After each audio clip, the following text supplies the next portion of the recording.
This video is brought to you by Sporlan, quality, integrity, and tradition. Well, today we have a walk-in freezer that's temping at about 18 degrees. So I jumped up there. There's no ice on the coil. There's a little bit of frost. So let's head up onto the roof and see what's going on up there. This is my compressor right here. I have the whole rest of the rack shut off so that way we could hear what we're doing. It is running. There's a little bit of oil movement, but there is a loud hissing sound coming from the compressor. It sounds like it is internally bypassing. When we look at our pressures, I think there's something going on here. So what we're gonna do is shut it down and see if we can get it to reset whatever's bypassing. But I can clearly hear there is a hissing sound internally and something's internally bypassing. All right, when I input the data into Copeland Mobile for the compressor, it gives us a red flag saying we're outside the operating envelope of the compressor. I started it back up and it sounds like it's not bypassing at the moment. We're gonna put this panel on and monitor the operations and see what happens. All right, it's currently only 77 degrees outside, and for 404A, we're running high head pressure. We do have a clear sight glass, last I looked. The current draw is up on the compressor a little bit. We're still operating outside the operating envelope of the compressor. Let's go have a look at this condenser over here. Again, the only thing I have running is that guy. We're well over 30 degrees above ambient. The condenser, I don't feel very much air moving through it. I feel air moving through this one, but I barely feel any air moving through this one. This one right here is the condenser in question. Even though it looks clean, I think it's dirty inside, and there's a little bypass going on right there. Let's shut it down, cool it off. Maybe we were going off on internal bypass because the head pressure was too high. For 76 degrees, 77, you never want to be over 30 over ambient on something like this. That's not how you charge it, but 87, 97, 107, we're at 115 condensing temp. So let's try to give that condenser a rinse and see if it's dirty. We'll shut the system down first. So next thing I wanted to see is if we have a head pressure control valve, and we don't. Looks like it's been taken out of the picture. So no head pressure control valve to worry about.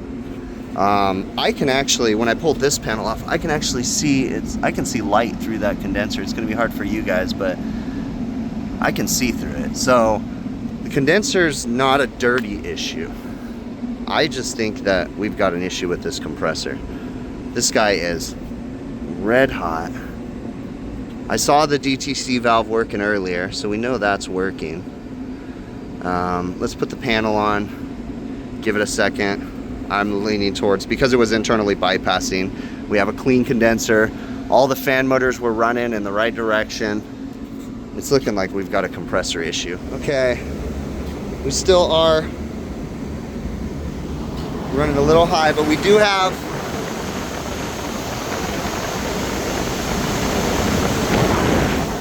a clear sight glass. You were just seeing the fan. We're moving air. Yeah, I am really leaning towards this being a compressor problem. So I'm down in the box right now. Superheat's not bad. The valve seems like it's doing what it's supposed to be doing. That's high for a freezer, but the box temp is high right now. So, yeah. I'm really leaning towards that compressor having an internal issue. It hasn't started bypassing yet. Looks like, because I just opened the door, the air temp in the box up to 18 degrees, but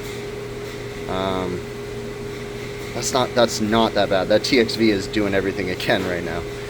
So yeah, I'm gonna go ahead and pick up a compressor, and we are going to get this guy swapped out. There's something internally going on. It's actually performing better right now. We have frost coming back, but the thing is that it was bypassing when I got here. And this customer that doesn't do routine maintenance, they probably just killed this compressor. So I'm gonna leave it running. It's coming down, but it's not gonna keep their ice cream cold, and we'll get a new compressor on this guy. I was thinking about something. I remember last summer we had to run misters on these condensers. because I was worried that the condenser was marginally sized. And I just put a misting device on this compressor right now. What the heck? Where's that? Oh, it's coming from over there. I just put a misting device on it. We're dropping our condensing temp, obviously, and I want to see how it performs with that. I still think that they damage the internals of the compressor because, like I said, they constantly run with dirty condensers on this equipment, and that compressor was probably forced. This weekend was a really bad heat wave, so it was probably turning on and off on high pressure or thermal overload at some point. When I got here this morning, it was running, but it was internally bypassing slightly. We could have a damaged floating seal too that's not seating all the way. I've definitely seen that before. So we're gonna let it run for a bit, see if it comes down a little bit more.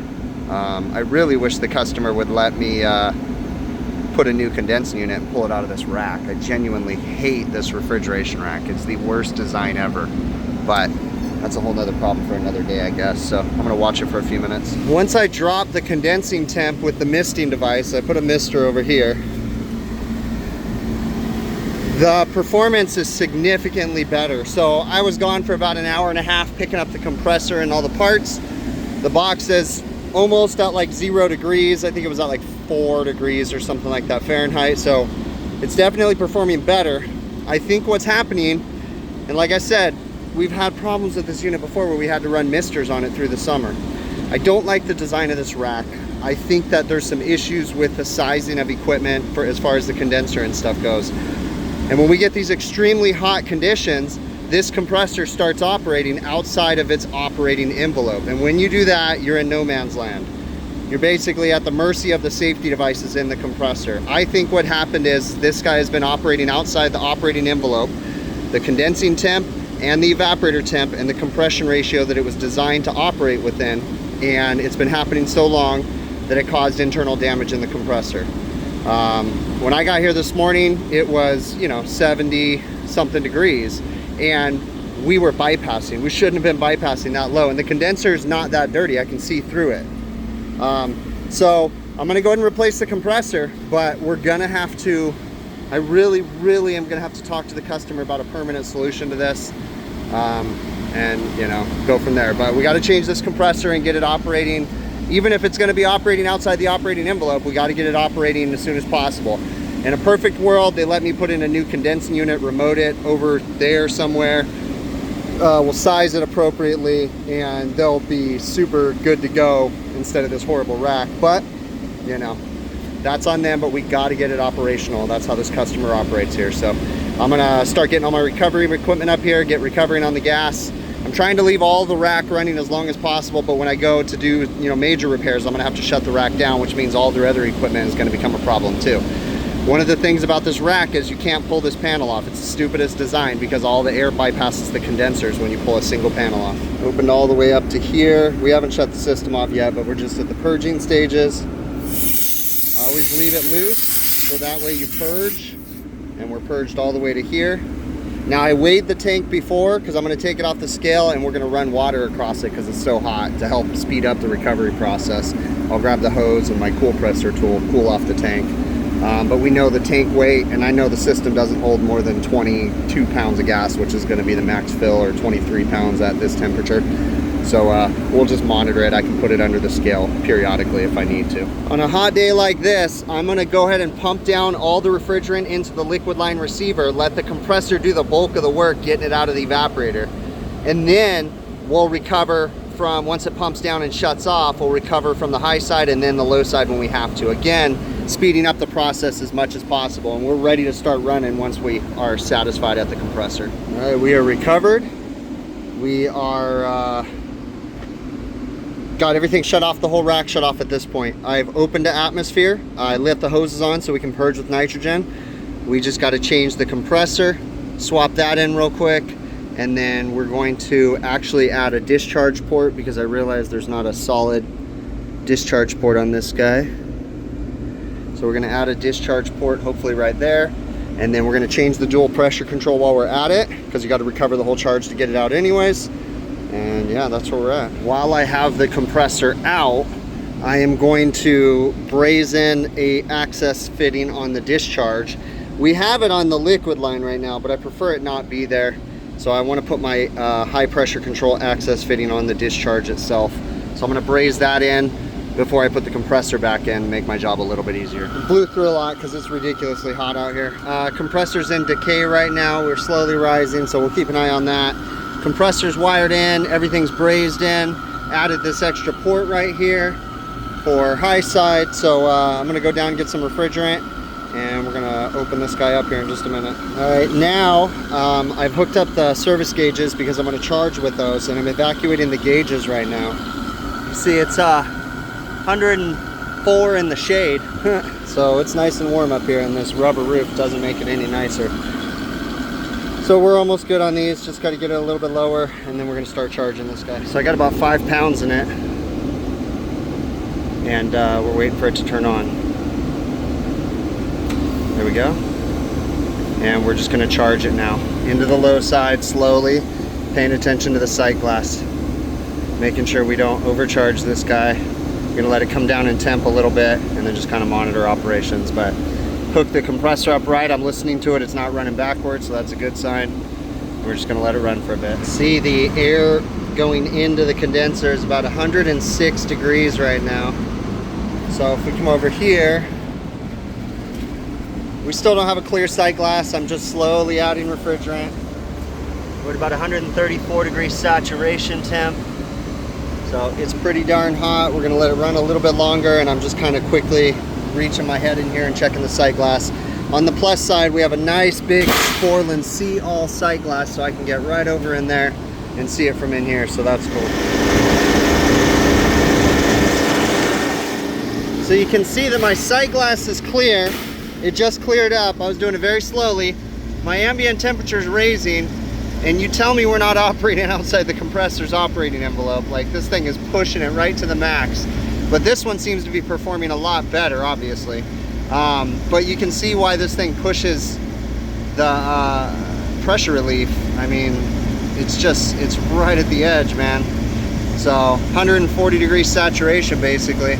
So this thing is coming down in temp. My total charge is just a little over 9 pounds of gas. We're just watching it. Now that I got it charged, I'm gonna go ahead and turn the mister on and help the box get a fighting chance to come down to temp a little bit faster, but I wanted to get it charged before I turn the mister on. So it's not ideal, but you got to do what you got to do when you're operating outside the compressor's operating envelope. Look at that. The mister drops the saturation temp down to 118. What a difference, huh? Whew, man. This thing just pushes the envelope. And you can see that compressor was only 4 years old, but they're lucky they got 4 years out of it, because constant overheating in the summertime. It's kind of a problem. You know, you run into this. The scrolls don't handle the high temperatures, but I hate to do it, but if you oversize the condensing units a little bit, you'll drop the saturation temp, but on the low side, but you'll give the compressor a fighting chance. I mean, it's like a catch-22, right? Because you make the compressor too big, then your suction saturation's too low, then you're not going to get proper compressor cooling. Like, it's just this constant battle. I really would like variable capacity units, you know, with something better than just a head pressure control valve and a discharge temperature controlled expansion valve, essentially the DTC valve. They really need like variable speed, but the problem with variable speed equipment is all the electronic issues. That's where you start to really run into issues. But if they had a variable speed unit that would slow down the compressor and ramp it up, that would probably be a little bit better. And I believe you can do that. I think you might be able to do that with the Copeland X-Line units. But yeah, that's a whole nother problem for another day. All right, I am putting everything back together. Caps on, everything's good. We're gonna put this on, let it come down to temp. It's at about 6 degrees inside the box. It's gonna hit a brick wall at this point, so it's gonna take some time. Came back to follow up. The box was at -8 degrees and satisfied.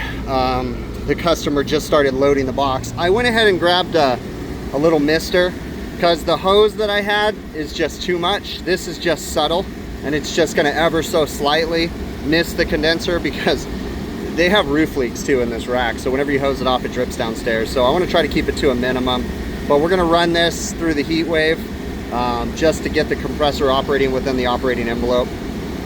And it's just ever so slightly misting the condenser, very subtle. So, yep, that's it. And we are working now. It's kind of hard for you guys to see. The box is currently at 0 degrees. They just had a defrost event, so it'll take a few minutes to come down, but they're happy campers. In editing the video, I realized there's some context missing from this video.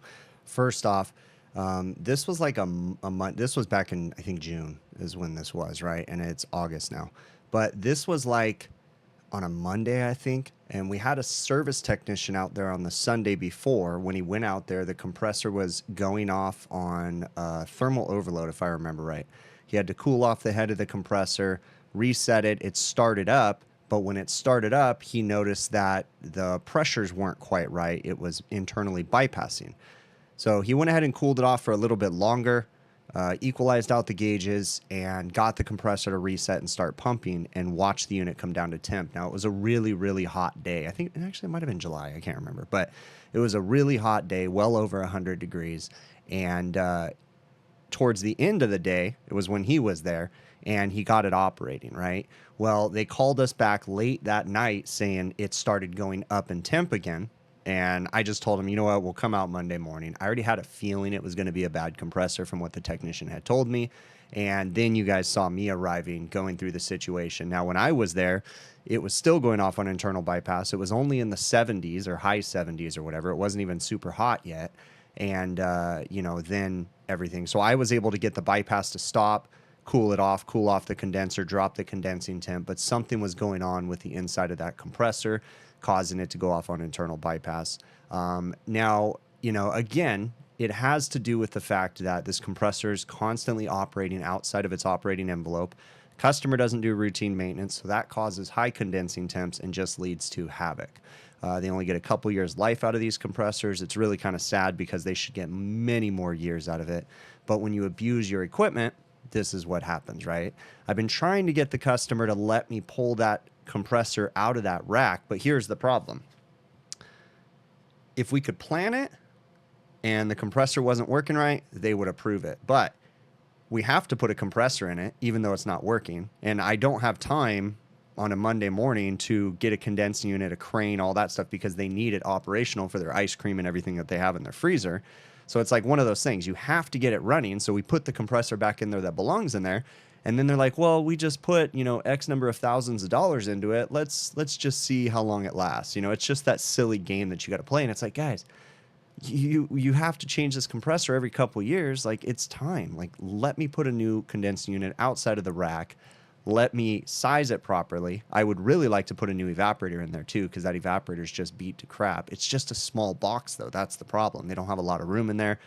I never understand also when they have a giant walk-in cooler on the other side of this box, why don't they make the door through the walk-in cooler? It'd be so much better instead of having its own individual door, because the customer opens that door, the heat load comes in. It just, you know, it's just all those different problems. But you guys get the point. This was a crazy summer. It was exhausting. We're still in August. It's August 17th right now. So we're still busy going through it. But, you know, it was just brutal getting through this. And you kind of get jelly brain when it gets really hot outside. And what I mean by that is, you know, you're there, you're exhausted. It's well over 100 degrees. The pressure's on. The customer wants to know when they're going to have it fixed. And you're just like, give me a minute to diagnose this, you know. I mentioned in the video, too, that I left the mister on there. We still have the mister on there. Now, I don't have the big giant one that I had in the beginning of the video with the wand, because that was just causing roof leaks and stuff.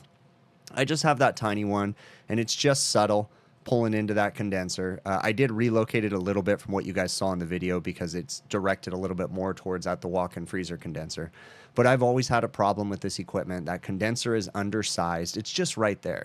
And, you know, this is what happens too on this equipment. I'm all for sizing equipment correctly. I really am.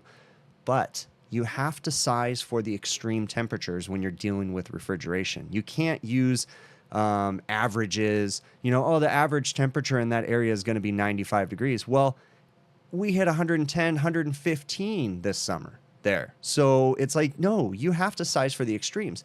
And then that creates problems when you size for extreme temperatures, because that condensing unit is sized to put out, let's just say that's a 9,000 BTU condenser, right? Condensing unit. Let's say it's 9,000 BTUs at 115 degrees, okay? It's not, but let's just say it is. as the temperature outside, the ambient temperature drops, so does the condensing temp. And when the condensing temp drops, the capacity of the equipment increases dramatically. So that 9,000 BTU condenser at 115 degrees might be a 12 or 14,000 BTU condenser at 100 degrees, right? So now you're massively oversized, and that causes short cycling issues. This is the problem that we have, especially with this small equipment in these high extreme ambient conditions. And that's why I was saying, in a perfect world, I would love for some variable capacity equipment. I'm not talking a parallel system, but I'm talking about a VFD on the compressor, which you can do on the Copeland compressors, but there's a lot of logistics that come into play. Where's the VFD going to be located? You can't just throw it in that rack panel where the contactors are, because it's going to be 125, 130 degrees in there because of the sun, the lack of insulation. Like, this has to be planned for and designed for. But if they had an equipment room downstairs with a VFD in there, with programmed correctly to operate the compressor and to, you know, speed it up and slow it down, it would be so much better. But you just add that level of complexity with electronics, the lack of planning, the lack of power conditioning. I talk about that all the time. We have really, really bad power here in Southern California. The voltage drop is insane sometimes in the summertime. As the ambient temperatures goes up, the delivered voltage goes down depending on the load that is demanded by, you know, everybody that's using the electricity. Like, we just have all kinds of issues. And so, you know, customers in the past will go with this high efficiency stuff. They'll throw it on their restaurants, and then they're like, oh, but they have no power conditioning. They have nothing protecting the equipment, the electrical circuits coming in. And so then they're susceptible to brownouts, voltage spikes, low voltage, and that just causes issues. So this is a bigger issue. The customer really needs to plan for this. The equipment needs to be sized considering the outdoor ambient conditions. And it's just one of those things that they don't do it. So here we are just putting Band-Aids on it. It's like a rubber band. We go out there, we fix it. The tension pulls back, and then it snaps again. We go out and fix it. The tension pulls back, and it's just back and forth. I guess I should be thankful, but, you know, there's another thing that it's like, man, I'm doing the same thing every 3-4 years. It seems kind of silly. So I think this is the third time I've changed this compressor in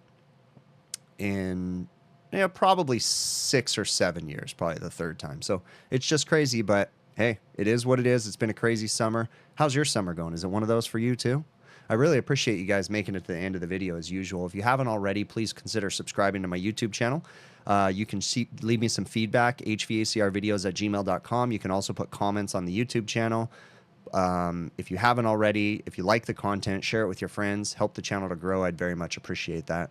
If you're interested in supporting the channel, the easiest way to support this channel is literally watch the videos from beginning to end. That really is the easiest way. You can also support it via PayPal, Patreon, YouTube channel memberships. Those are all different ways. There's links in the show notes. You can make monthly commitments, whatever you want to do. One-time donations, so be it. You know, I'm not pressuring anybody to do it, but if you want to help out, please do. You can go to my website, hvacrvideos.com. We have merchandise available, t-shirts, hats, beanies, all that good stuff. And last but not least, if you're interested in any new tools, the stuff you see in this video, the JobLink probes, the S-Man, the Cool Presser tool, you can find them at TrueTechTools.com. TrueTechTools.com, I have an affiliate program set up with them. So if you use my offer code, big picture, one word, at checkout, you get an 8% discount on majority of the items on their website. There's a few things it doesn't apply to, but majority of the items, and then I get a small commission. So that's another great way. You get tools, great price, great service. A good majority of the time, I'm not guaranteeing this, but a good majority of the time, I believe they usually have free shipping as long as you spend so much money. So they're usually really cool about that. Great people. Check it out, TrueTechTools.com. Again, my offer code is big picture, one word. Thank you so very much. I really do appreciate you, and we will catch you on the next one.